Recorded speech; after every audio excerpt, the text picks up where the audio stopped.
This is the Swiffer Wet Jet battery installation. I'm actually going to be replacing the Swiffer batteries that are in here with some fresh batteries.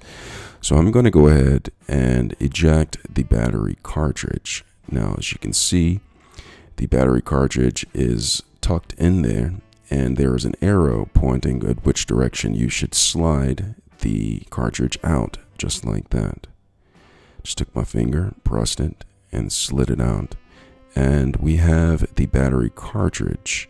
Now, the batteries are difficult to remove, so what I'm going to do is I'm going to take my hand and simply tap it just like that, and two of the batteries come out, enabling me to remove the other two batteries. Now, once I have the batteries removed, I am going to look at the diagram on the cartridge to see how to put the fresh batteries in.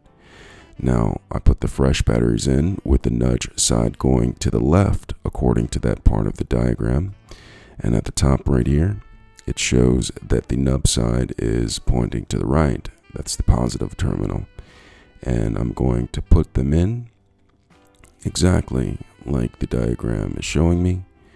And once they're in, I'm ready to put them back into the Swiffer Wet Jet. And what I'm going to do is I'm going to go ahead and flip that upside down and let it slide on the pole right there until it slides all the way in.